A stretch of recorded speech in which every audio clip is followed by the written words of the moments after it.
Finally दोस्तों, आज की इस वीडियो में हम ये चीज़ जानेंगे कि अगर हमारे पास टीवीएस की अपाची RTR 160 BS4 जो बाइक होता है या BS6 होता है, तो उसमें कभी कभी आपके साथ ये चीज़ हुआ होगा कि जो माइलेज है हमारी वो यानी कि 20-25 इस तरीके से आ जाता है।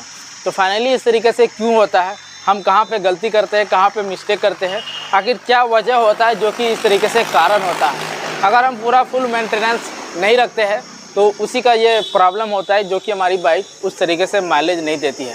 हालांकि अगर देखा जाए अपाची बाइक की तो 45 प्लस 50 तक इसकी माइलेज होती है, और अगर हम फुल मेंटेनेंस रखते हैं तो इतने माइलेज होना चाहिए। तो मेंटेनेंस बनाने के लिए और माइलेज अच्छी रखने के लिए हमें किन किन चीज़ों पर ध्यान देना चाहिए, तो इसके लिए आज हम बात करेंगे, जो कि 4-5 काम ऐसे आपको बताएंगे जो कि इस तरीके से अगर आप ध्यान रखते हैं तो आपकी बाइक 100% है कि माइलेज अच्छी रहेगी, 45 प्लस रहेगी। तो आइए हम जानते हैं किन किन चीज़ों पे आखिर हमें ध्यान देना चाहिए। वीडियो बहुत ही अच्छा है और ये वीडियो अगर आप फुल देखते हैं, अगर आपके पास अपाची बाइक है तो आप ज़रूर कमेंट करें, और अगर माइलेज से आप परेशान हैं आप हमें ज़रूर पूछ सकते हैं, उसका रिप्लाई मैं आपको बहुत ही जल्द दूंगा। तो चलिए हम दिखाते हैं आपको कि किन किन चीज़ों पर हमें ध्यान रखना चाहिए। सबसे पहले हमें किन चीज़ों पर ध्यान रखना चाहिए, इधर आ जाओ थोड़ा। तो सबसे पहले गाइज हम ये चीज़ जानते हैं कि बाइक अगर हम चलाते हैं तो अगर हमारी माइलेज जो पेट्रोल होता है वो हमारी लोडिंग के हिसाब से होता है। अगर हम 3 लोडिंग करते हैं या 4 लोडिंग करते हैं तो उसके हिसाब से क्या होता है, हमारी इंजन पे लोड पड़ता है और उसी तरीके से उसके पेट्रोल चाहिए, यानी कि उसी तरीके से उसे खुराक चाहिए। मान के चलिए अगर हम एक टाइम खाना खा के अगर घर में बैठे रहते हैं तो हमें भूख नहीं लगता है, और वही अगर एक टाइम खाना खा के अगर हम काम करते हैं या कहीं दौड़ लगाते हैं तो हमें यानी कि भूख बहुत ही जल्द लग जाता है। तो उस समय क्या होता है, हमारा खुराक बढ़ जाता है।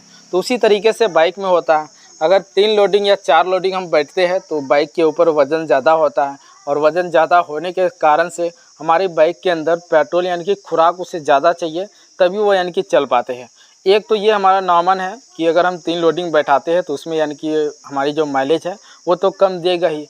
पर अब दूसरा क्या है कि यहाँ पे हमें ये चीज़ देखना होता है कि हम सिंगल लोडिंग चलते हैं और उसके बाद भी हमारी बाइक पेट्रोल ज़्यादा खाता है।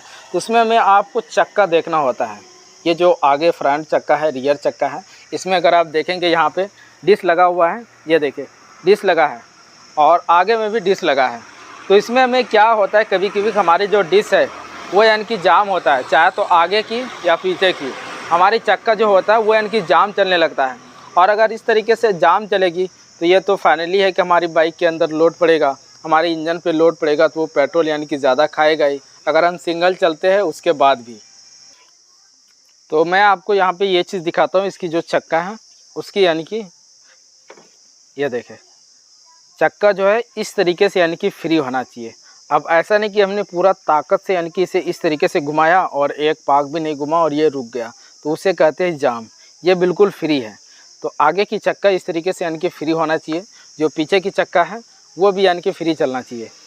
ये देखें इस तरीके से हल्का सा हाथ लगा है और बिल्कुल फ्री हो जाना चाहिए। ये तो इधर हो गया दोनों चक्का हमारा, इसमें हमें देखना होता है कि ये चीज़ यानी कि फ्री है या नहीं है। और तीसरा क्या है, हमें टायर भी देखना पड़ता है।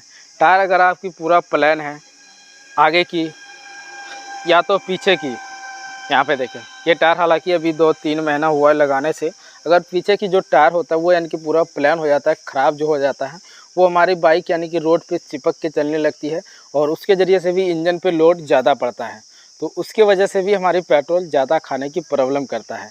तो ये तो गाइस हमने तीसरा प्रॉब्लम बताया। अब चौथा क्या है, इसकी इंजन ऑयल। इंजन ऑयल के ऊपर हमें बहुत ही ज़्यादा ध्यान रखना होता है। अगर आपकी बाइक की इंजन ऑयल यानी कि पूरा ख़राब है, पूरा कीचड़ है, तो उसके ज़रिए से भी हमारी बाइक की जो माइलेज है वो नहीं होता है। और जो क्लच प्लेट होते हैं, जो पिकअप से रिलेटेड क्लच प्लेटें होती है यहाँ पे इंजन के अंदर, यहाँ पे वो चीज़ वो हमारा सही होना चाहिए। अगर आपकी बाइक की क्लच प्लेट मान के चलिए ख़राब है और हम यानी कि RPM पूरा फुल खींचते हैं, यहाँ पे हमारा 4000-8000 पे RPM आता है और उस तरीके से हमारी बाइक स्पीड नहीं चलती है, तो उस समय भी क्या होता है कि हमारी बाइक इंजन की जो रनिंग है, जो उसकी पेट्रोल की खपत है वो यानी कि उतना ही जा रहा है, पर हमारी बाइक की रफ्तार नहीं पकड़ रही है। तो उस समय में भी हमारी बाइक की जो पेट्रोल है वो यानी कि ज़्यादा खाने लगती है। तो इन चीज़ों पे आपको भी ध्यान रखना है, जो क्लच प्लेटें होता है उसके ऊपर। और फिर क्या है गाइज, जो हमारी एयर फिल्टर होता है, एयर फिल्टर आपको यानी कि टाइम टू टाइम जब भी हम इंजन ऑयल को चेंज करते हैं, एयर फिल्टर, ऑयल फिल्टर, उसे ज़रूरी रिप्लेस और यानी कि चेकिंग कराना है। अगर एयर फिल्टर हमारी ख़राब है तो उसे आप डलवाएं और बिल्कुल जेन्युइन डलाएं। अगर डुप्लीकेट डलाते हैं तो एयर फिल्टर के अंदर छोटा छोटा सुराख होता है और वो सुराख अगर बंद हो गया या किसी भी तरीके से वो सुराख अगर जाम कर गया तो उसके ज़रिए से क्या होता है, हमारी कार्बोरेटर हेड के अंदर अच्छी तरीके से एयर नहीं आता है, जो कि एयर कम आने लगता है और पेट्रोल ज़्यादा, तो उसके ज़रिए से हमारी पेट्रोल ज़्यादा खाने लगती है। तो इन सब चीज़ों पे हमें अच्छी ध्यान रखना चाहिए। और भी इसकी जो स्पार्क प्लग वगैरह होता है वो तकरीबन हमारी बाइक मान के चलिए आपकी न्यू हमने लिया है और 35-40 हज़ार 45 हज़ार चल चुकी है, अभी तक स्पार्क प्लग चेंज नहीं हुआ है। तो आप 25 से लेकर 30 हज़ार तक में स्पार्क प्लग को चेंज कर दें और बिल्कुल जेन्युइन लगाएं। इतना काम गाइज हमें करना है। तो फाइनली अभी इसमें हमें काम क्या करना है, इसकी इंजन ऑयल यानी कि रिप्लेस करना है। तो चलिए हम दिखाते हैं आपको इंजन ऑयल इसमें किस तरीके से और किस हालात में है। तो फाइनली यहाँ पे हमने इसकी जो इंजन ऑयल है उसे निकाला है और जो इंजन ऑयल की लेवल है तकरीबन मेरे ख्याल से ये 800 ग्राम इसमें होगा। तो इसकी जो इंजन ऑयल है वो यानी कि कम हो गया है और कम होने का जो रीज़न है वो यानी कि वाइट स्मोक या और भी कुछ इंजन में प्रॉब्लम हालांकि नहीं है। वो प्रॉब्लम यहाँ से है, जो इसकी बोल्ट होता है ये यानी कि स्लिप कर गई है, जिसके ज़रिए से इसकी जो इंजन ऑयल है वो यानी कि लीकेज करने लगता है और हमारी इंजन ऑयल कम हो रहा है। तो सिर्फ यही प्रॉब्लम है इंजन ऑयल कम होने की। अगर आपके बाइक की इंजन ऑयल कम होता है, मान के चलिए इसमें हम 1 लीटर डालते हैं, तो उसमें क्या होता है कि यानी कि इंजन ऑयल हमारी कम हो जाता है, बहुत ही ज़्यादा हम चला देते हैं, 400-500 इस तरीके से बचता है। उसके ज़रिए से भी हमारी इंजन हीट होने लगता है और हमारी बाइक की जो पेट्रोल है वो ज़्यादा खाने लगता है। तो पेट्रोल ज़्यादा खाने से बहुत ही ज़्यादा इसके अंदर प्रॉब्लम आती है, जो कि उतना हम इस वीडियो में आपको नहीं बता पाए। जो मेन इसका रीज़न था, मुद्दा था, उसे हमने यानी कि आपको बताया और शेयर किया। तो हमारा वीडियो कैसा लगा आप ज़रूर हमें लाइक करें, शेयर करें और हमारे चैनल पे आप पहली बार आए तो एक बार ज़रूर सब्सक्राइब करें।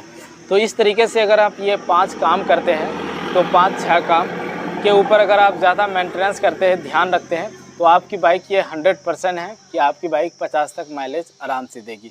तो चलिए गाइस, जब मिलते हैं नेक्स्ट वीडियो में, तब तक के लिए थैंक यू। इसका हम इंजन ऑयल रिप्लेस करने वाले हैं और ऑयल फिल्टर, एयर फिल्टर, ये सभी चीज़ें। तो चलिए अब मिलते हैं नेक्स्ट वीडियो में, तब तक के लिए थैंक यू। और आपने हमारे चैनल को अभी तक सब्सक्राइब नहीं किया तो एक बार ज़रूर सब्सक्राइब कर दें।